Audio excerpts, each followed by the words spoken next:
Odell, man, you are a genius upon genius on just mastering communication and language. Let's shift a little bit for the time that we have left.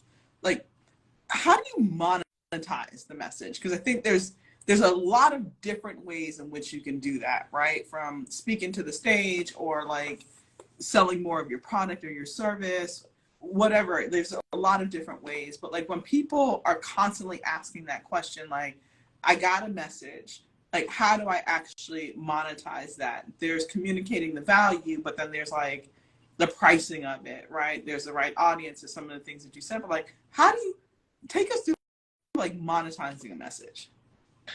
Yeah, I think, like you said, there's a lot of facets, and I know we don't have time to go into all of it right now, but first of all, you got to know that people buy words. So for those of you can I monetize my message in story form or in speech form and in podcast form? Yes, yes, all of them, yes. And what you have to figure out, and I take everybody through what I call the P4 method, just the P4 method as it relates to monetization and specifically monetizing your message. You have to know that words create worlds, but words also create wealth. People, they buy what you say, they buy what you write, they buy what you speak. That's just how it is. So in the P4 method, the first P is prospect. You have to figure out who you want to sell your words to. So when people say, I have a message, who's the message for? Who is the message screaming to? Who's the message speaking to loudly for? Or if you have a product that you want to get out, who is that product actually for? And prospect. And so getting a list of people, it sounds really, really boring and it sounds really, really cliche, but that's what everybody does. If you've ever ran ads or ever think about running ads, it's literally a prospecting system that they mix up together and then they throw out there in the algorithm and the internet streets. That's all it is. So they ask the age range, the interests, the demographics, all that stuff. So figure out who you want that to be. If you don't know, just boil it down to these two things. It's either going to be an individual for an individual's sake, or it's going to be an individual for a group's sake. That's it. You're not going to be able to sell it to anybody else. So figure, do I want to sell it to an individual? And maybe you're a single mom and you want to speak to single moms. Okay, cool. Is there a group that caters to single moms? Or maybe you just reach out to the individual. So figure that out. So it's prospect. Then you have to promote. You have to promote. Wait, I haven't decided what I was going to promote. And I say this all the time, and this is something that you have to take to heart and know that people will buy your story before they buy your strategy. They buy your story before they buy your strategy. I don't know what to sell, Odell, Felicia. I'm not sure. I don't know what to promote. Well, you promote your story. And if you think of anybody that's great in the speaking world, in the business world, and anything, more than likely, if you know about them, you know about their story, you know where they came. And I use this in groups of speakers all the time. I ask them, who's your favorite speaker, Felicia? Who's your favorite? Hands down, Lisa Nichols. Lisa Nichols, yes. Love Lisa Nichols. You're going to hear about Lisa Nichols being broke. You're going to hear about it. You're going to hear about her crying and her barely being able to feed her son and the whole story. Yeah. You're going to hear, if she talks more than 20 minutes, you're going to hear about that. So it doesn't matter if you sell insurance, if you sell real estate, if you have a SaaS company, you're going to hear that obstacle story. Yeah. So you promote that to who you believe your ideal client is. And then you perform it. So we're going 4P. So prospect, promote, perform. That means you actually do it. You provide service ahead of money. You do a presentation, you do a webinar, you do something, whatever that is. And then finally you partner. Yeah. So you decide, okay, well, I've got some value to that process, and they'll let you know. You'll get feedback from your audience in the process, and then you'll partner with them. What you want, hopefully, if we're talking about monetization, you want to exchange the value that you have for the money that they have. That's how you partner with them. And so when you go through that method, most people get stuck at the first part. Mm-hmm. Well, I'm not sure. I don't know. First, look in the mirror. Look in the mirror. Okay. Like okay, I'm black. I'm a man. Okay. 30s. Okay. I've had this life experience. So maybe I could speak to me. And again, we're spitballing, we're figuring out. And then you go into the promote. Okay, what story do I have for me that I could resonate with? Yeah. And my story isn't, oh, I dropped out of school, I got kicked out of. That's not Odell's story. Mm-mm. So I can't use that. Maybe that's not the person that I'm speaking loudly to. Maybe it's the kid that went to school, that did all the right things, and it turned out that wasn't it. Mm-hmm. Okay, cool. So you figure that out, and then you bring them together to be able to perform. You get them on a Zoom call, get them in a room or something like that, and then you offer to partner. That's the best way. And like, again, in the time that we have to cover, but you got to understand and know the best way to monetize your message is to get a group of like-minded, like-thinking people together and offer them something that their like minds probably would want. Nice. And so Technicolor wrote it out for us: prospect, promote, perform, and then also partner. There's a reason why you do that, right? Like that, like alliteration. Can you just drop a nugget on why, like, that's an effective form of communication as well? Because it's very memorable. Yeah, it's easy to remember, and it's also, I used to be a rapper back in the day. You know, don't worry about. I'm learning all these new things about you. Like, were you a police officer or like a correctional officer? A correctional officer? I did not know that about you. You didn't? I knew you played basketball. I felt like you had said that you would, like, Lord, I'm losing all my basketball terminology. It's been that long. Like, you crossed over LeBron James or something at some point. You said it. And then you were a rapper. I was a poet. I was a spoken word poet, actually. That's where I, like, first started getting on stages, was just like, shaking, here's my poem. And then I started doing slam pieces, and then, like, you know. And so, okay. Yeah, drop a few bars. Look, I will drop a few bars if Felicia hooked me over for real. That's the only way. That's the only way. But I love alliteration, using it that way. And also the P4 method is kind of a spinoff. My first mentor, when I heard him speak, I was that kid in the audience that didn't want to be there. And he said, perfected passion produces prosperity. Mm. And I was like, oh, that's good. Again, alliteration, I like that. And so I just kind of used that method to kind of guide me to finding my passion and speaking right to inspire. I always kind of kept it like P4. I like that. Mm-hmm. And so then I created my own as it relates to promoting. There's like all kind of people in the comments that are bigging you up to drop some bars. And so Griselle said, do it. Hey, Stan. Brett said, black men do everything. And Brett also said, drop us a few bars, bro. Hey, I would love to. But Felicia told me that she only had a little bit of time left. So. Oh, nice excuse. We can be here all day until you drop some bars if we got to. I'll move some things around in the calendar. If I get two more people to say it, then I will. Okay. Two more people. Like, come on. Say it in the next 60 seconds. I dropped some bars, Odell, so he can bless us with something. And so, all right. So we talked about quite a bit, right? Like, kind of practicing more than you will actually perform.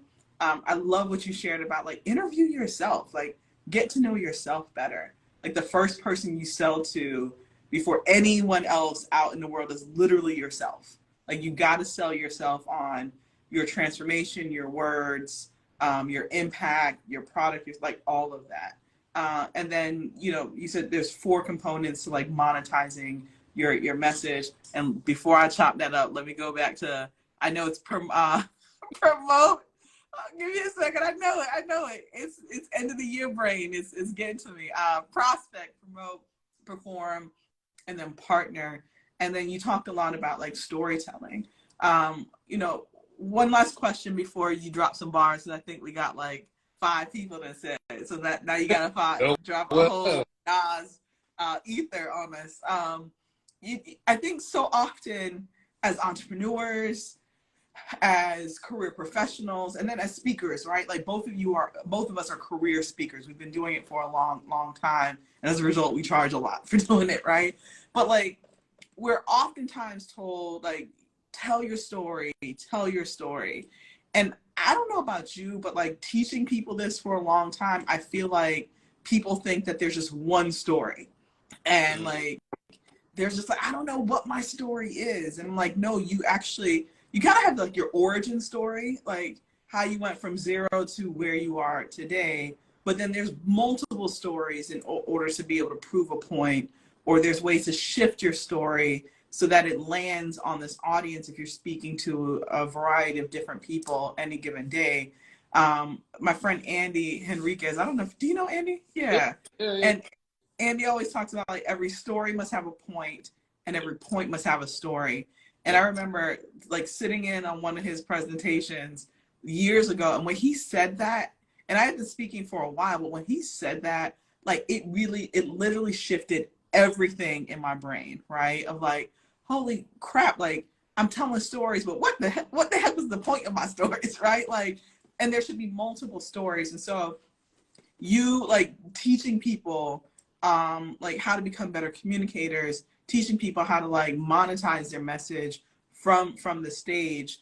Like, talk just a little bit more about why, like, there's not just one story, but you should be having multiple stories, and what people should be thinking about as they're crafting their story. Right. That's I believe the point in figuring out what the audience wants, Mm-hmm. what they're thinking about, what's on their mind. So, like, I have an origin story, of course, but if I'm in front of students, then I'm going to tell stories from college. I'm going to tell stories from high school. If I'm in front of adults, I'm going to talk about my kids. I'm going to talk about, my wife. I'm going to talk about how, y'all remember when we didn't used to wake up with these things, these devices. Y'all remember that? Y'all remember we used to drive with the MapQuest? Y'all remember that? Like, you give those things, and you give references to stories and shows and movies that they probably saw and that they know about. So it's really about transforming, and then being able to look back at your transformation and know that, okay, this is different. So if I'm in a group full of people that are, 45, 50 years old, I'll talk about, man, I shaved my head this year for the first time and the hair just didn't come back. Like, being that, like, I'll say stuff like that versus if, being in a different room or a different audience. So I'm an audience of entrepreneurs, then I'll talk about, how you do, y'all remember doing everything, or maybe you still there. And so that's a powerful thing. And Technicolor said something, and I'm going to echo as the comedians do it as well. If you want to get better at communicating, watch your favorite comedian. Like, watch their specials, watch the things that they do, because they play to their audience, and they know their audience, and they tell jokes that their audience will find relevant. If you're not, like, if you watch, I'm not saying that he's a great person or anything like that, but if you watch Bill Burr is going to be talking to his audience, and he's going to be polarizing to some people. You watch Dave Chappelle, you watch Chris Rock or Kevin Hart, like, they all do it. So study your favorite comedian, whoever that is, and see, okay, in this special, they were talking about this. In this special, they were talking about that. So that helps you, because then that starts training your brain to look for themes and look for commonalities in your audience, so that you can, wow, like, that makes sense. So I can talk about that. And that's the really big part in connecting a point to a story to a point, because that's the game. Yeah. And that's why Andy does so well, because that's the game. Right. And if you get people really good and comfortable in telling their stories, where you came from, talking about traumatic things that you healed from, like, that you've gotten over, and you're able to share, then that's even better. Yeah. No, I always tell people that want to speak and communicate better, exactly what you said, right? Like, I would almost tell people study comedians more than you study other speakers. Like, you should definitely be studying quite a few different people in genres, but like the stage presence of a comedian, like their tonality, like when they get really excited as opposed to when they get like very quiet, the fact that they're not monotone, like there's all these things that you learn. But I think, you know, for people that want to become better communicators, like it's almost easier to get someone to like applaud you than to laugh at you, right? Or laugh with you. And so like being able to like hold someone for a whole entire set of like a, you know, a comedy show, like it's extremely nerve-wracking because they could just sit there and just look at you. And we've been in them rooms and that's extremely uncomfortable. And like some of the best comedians, and my brother's a stand-up comedian, right? So like he would always tell me like he's trying to get his hours in, right? Or his minutes. I think it was called minutes. And so like for a comedian to get to like a certain benchmark of success as far as material, I think they needed to get to like 30 minutes of like solid material. My brother, if he's watching, go chop it up because I feel like I'm totally forgetting what he told. But like it was essentially like building up like your jokes and your stories to get to a certain point where you actually have a set. And then when you have that set, being able to do that on as many stages as possible. And if you people watch like Dave Chappelle's, some of his old reviews, like when he started to get back on the scene, and remember, like we would hear like there's this sighting of like Chappelle and like this really small comedy club. He was literally getting his like reps up or his hours or minutes up, and probably like his confidence again because he went through this big public transformational thing. Like that part is important. So like finding those small stages or small audiences, like you said before, to get your minutes up and your reps up and then just get very comfortable on the stage. But I'm fascinated by comedians. I think this loop, constant open loop thing that Chappelle does, like he has one main story in all of his sets, one like main story. And he starts the story and then he does a series of smaller stories that have a point leading up to that big thing. And then he always goes back around when he ends and like closes the loop on that very big, long story that he started with. And it's such a brilliant like case study in like being able to tell multiple stories and have multiple points, but they go back to the overarching like through line of why you ended up on stage to begin with and what you wanted people to walk away from. And I think we laugh, you know, we're laughing because it's a comedian, but I don't think enough speakers or communicators study like the technique of how brilliant that actually is and how you feel different leaving that than the time when you first sat down to receive that message to begin with. And I think it's so cool. Yeah, I'm gonna figure out a way to do that. I was looking at I was looking at his last, not his last special, but a few specials ago, and he was just like, yeah, I'm the greatest. Like he was like, I'm the greatest. Like he said, he's like, I'm the greatest. He's like, I'm so great. Like I'll write a joke and I won't finish the joke. He was like, I'll write it down, I'll put it in this bowl. And he was like, so I pulled a piece of a joke out, and I'm not going to say what he said because that's off brand for me. But he said, I hit her in the, Yeah. He was like, oh, no, I'm going to use that. But anyway, and he just like didn't talk about it anymore until the very end. And I was like, God, that's amazing. But yeah, study comedians. And then, you know, get your own style, get your own personality. Don't be afraid to be who you are on stage. Yeah. I'm a little silly. I'm a little, you know, happy-go-lucky a little bit when I'm on stage.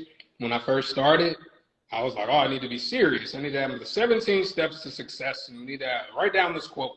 Write it down. Like that's how I literally was as a 22, 23-year-old kid. And it didn't translate. But when I told a story or a joke, they were like, I remember that. So you have to play to your personality. Don't try to be like somebody else. Just be the best version of you. Absolutely. Absolutely. So any last, like, what are you working on right now? Like, how can people learn from you? And then you still got to drop the bars. Cause like, it's been like 10 people now that said that you got to do it. I'll drop the bars. I'm really, the biggest thing now is just more people need to know you. Mm-hmm. It's a collaborative effort. with me and my partner Stan Pearson II. He probably Mhm. did, but just really working on that and building that up. And it's all about getting more of the right people to get to know you in the right spaces and places.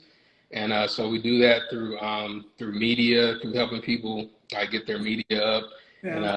get their skill sets up. And the best thing to do actually is just follow me. Yeah. Follow me on Instagram, and yeah, and I'll be Why? around. The book I is feel like coming it's out. a little, The book is, I feel like it's a little obvious, but like, why is that important? Like now? it's important right now because it's one of those situations that you learn something years ago Mhm. and you don't activate it until later, and then you start activating it, and then you're like, dang, I should I should have done this 5 years ago. Yeah. And so that was kind of like the in the mastermind that me and Stan are in. It was like literally, okay, so more people need to know us. Okay, as more people started to know, more money. So it's like, so more people need to know you. Like more people need to know you in your space. Not just more people in general, but more of the right people that can pay you. Okay. Okay. Yeah, I think sometimes people either don't fully understand that, right? Or like they're so in their heads that they don't even understand why that's important. Like getting on the radar of people that can literally say yes to who you are, what you're building, what you're selling, or what you're trying to do. I don't know about you, but like one of the terms I hate Uh, the most is like build in silence or something like that. You know what I'm talking about? I was just like, who told you this stupid thing? Build in silence. And then when you're ready to sell it, you're just like, nobody's here because I'm like, nobody knows. Like, why are you building in silence?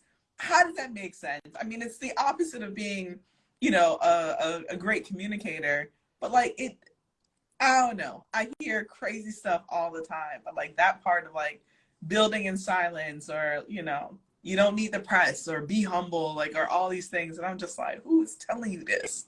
well, I mean, we learn from different things. But yeah, I don't build in silence. Like build in front of people. Mm-hmm. And watching Alex Hormozy, he did a keynote at Think Media event, and I was watching him, and he said, "Wouldn't it have been cool for Jeff Bezos to like chronicle how he built Amazon? Mm-hmm. Like, wouldn't that have been cool? Like, oh my gosh, we're about to lose the company," and then and then they get a big spike, and then 6 months, oh my gosh, we're about to lose the company. So it's important. I'll say this: it's important if you're not sure about who your audience is, Mm-hmm. it's important for you to be focused on learning that part. Yeah. It might be silent to other people, like that don't need to know about it, but the people that need to know about it, like let them know that you're building something. Right. Like book, more people need to know you. I've been seeding that book all year. I've been saying, hey, like, what do y'all think about this? Or I'm thinking about this, or I'll send emails out with the content, not telling them that this is a book, but I Mm-hmm. seed the content. Got my YouTube channel about to drop and all that stuff. So it's important for people to know. It's important for people to move forward in what they're doing and be focused. But building in silence, I mean, how do you know what you're building is any good? Right. You need customer validation. Like there's so many things that you need. And like when I say that, and I'm like, I'm gonna push back on Christelle a little bit because she said like real players building in science. That's not the case, right? And so it's not like giving all your intellectual property away and just like here, but it's like one, you need a team when you're building something. Two, you need a sounding board, like you said, of people that are either your core audience, people that you respect and you value. Like you got to have someone that you're bouncing this thing off of. And then there's a process that a lot of us can do a better job of just documenting the process of getting there. And like I always find so much value in watching content where if someone's like, hey, I'm working on this thing, This is what working well. This is not working well. All right, now I'm at this stage in the process, and this is what's happening. All right, now we're getting ready to like launch this thing, and like that's how movies launch, right? Like imagine if like I don't know, Wakanda Forever, like it was 3 years, and then like tomorrow's Friday, come to the movie theater. People would be like, wait, what? Like no, like literally when they decide to make the movie, there's some sort of conversation that happens, right? Or there's some sort of announcement, like we're working on this. And then you get to a point where you start seeing interviews and like, hey, we're still on the set, and like this just happened or this just happened.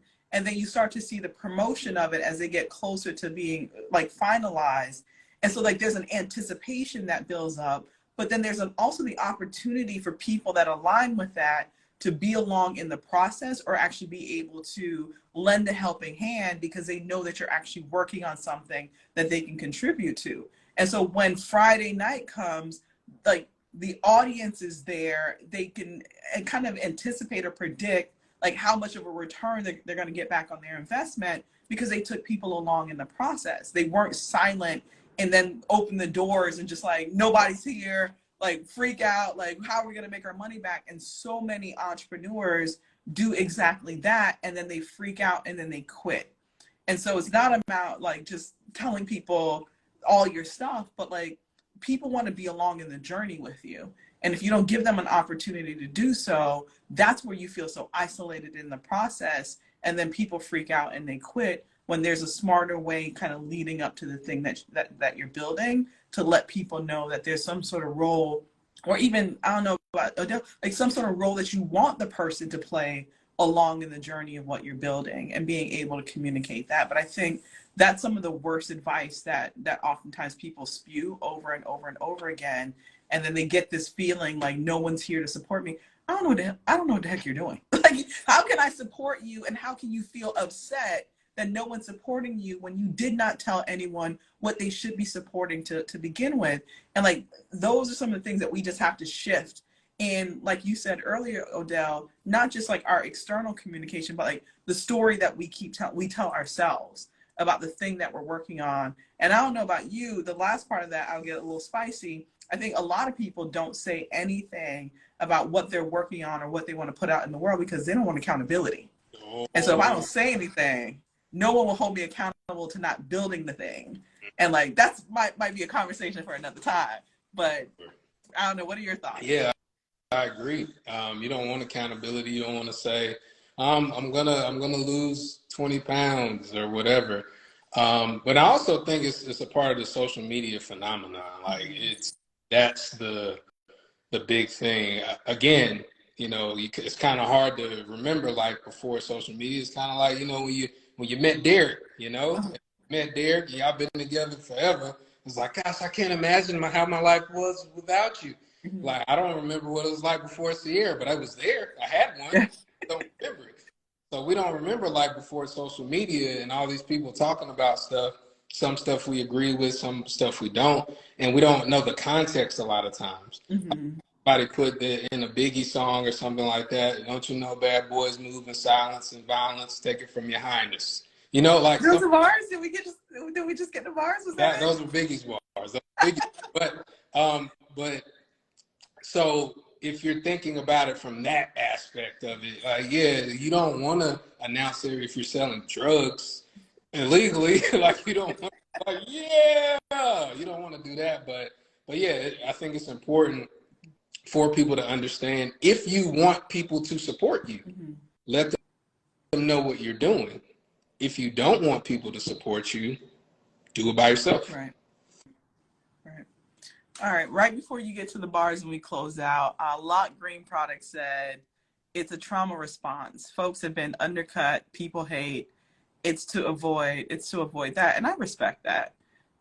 Stan Pearson said, right, folks trying to sound smart and outsmart themselves. That might have been something we were talking about earlier.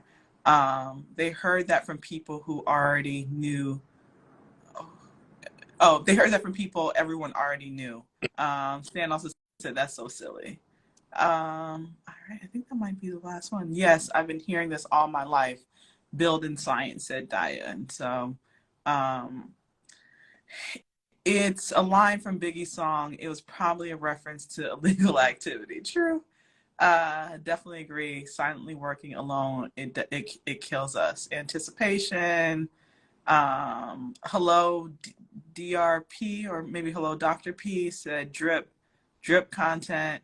And then Crystal said, I think about the Beyonce model, but before she got there, she worked hard on her brand. Yeah, Beyonce used to be all over the place at one point. Let's not forget that.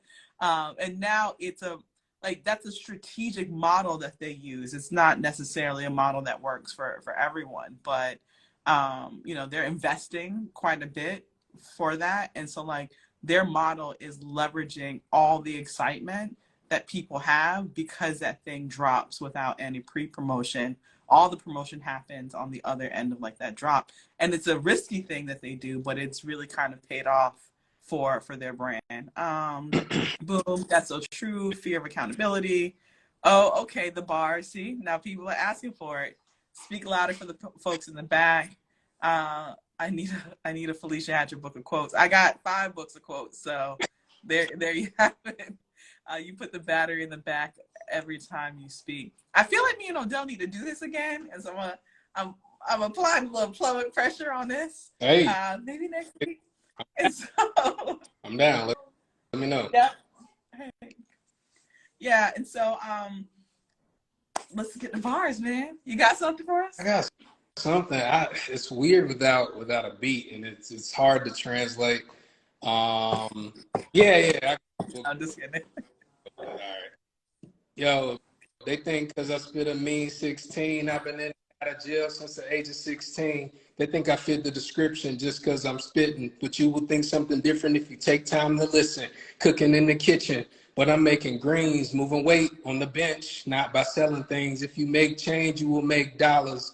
Get your degree, money, youngin', if you want to be a scholar. They think I'm here to spit and quit, ain't legit and ain't got no skills. But my 16's got more hotlines than a lonely man's phone bill. 886 or 978. Can't stop, won't stop, because I'm heaven sent, more sick than a cancer patient with AIDS. Not even magic can find a cure. I'm going to be sick till the end of my days. Raps D Wade, nice, humble and paid. Skills to pay the bills. I need pills and first aid. They think I love God because I ain't got a swag. They think because I go hard that I got to be bad. People think so many things, but don't move ahead. Keep your mind on big things. Commute and break bread. Fire in my lines. So get that red can. How high can I get? Probably up there with Red Man. That's it. Okay. That's it. I love it, man. Okay, so you have to do one every time now. Coming out the cookout, make sure you get that B-Fam.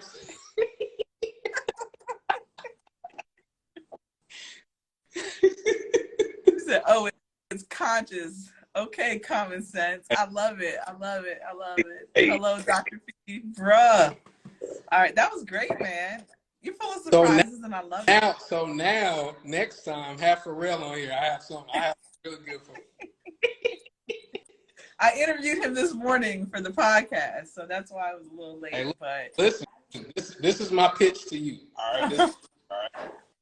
Literally, I got 37 tracks that me and my boys did. We're gonna come out with an album called "The Rise of the Black Family." It's no cussing, nothing like that. We're talking about building a black family, building wealth for the black family. I like it. I'll put all promotion behind it. I'll do it. We'll back it. Just need an endorsement from Pharrell. That's it. Just let them listen to one track. We got a track called Dreams. It's got a hook, everything. That's all. That's my pitch. Like y'all gotta join the Black Ambition. How much does that cost? It's free. The application's open next March. Next March. Hey, I'll do it. Cool, man. And thank you so much for your time. I'd love to, there's so much that we talked about that we can definitely do some deeper dives on. And so people, let us know if you want me and Odell to come back and bring some of our friends along. But I truly enjoyed this conversation, and I feel like it was really helpful for people to learn more from you. You spread so much, you share so much, and you impact so many lives. But I definitely enjoyed this time that we had together. If we get 5 people, we'll do it again next week. 5 people say if you want me and Felicia to hop on. But we got one. We got one. Do it, sir. Can say they don't know about the pitch. Press land. Okay. It's 100. We got 2. I don't know. Got 2 that want us to come back. Same 2. bat time, same bat channel next week. Oh, there's another one. All right. More on the stories. More on the stories. Yeah. Yep. That one. Oh, we need one more. Is that one more? Yep. There it is. That's it. We here. Perfect.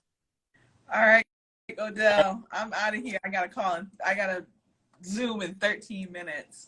But I enjoyed our time. I'm gonna save it so that people can watch the replay. But definitely go over to Odell's channel. Like, I love his content, wealth of information.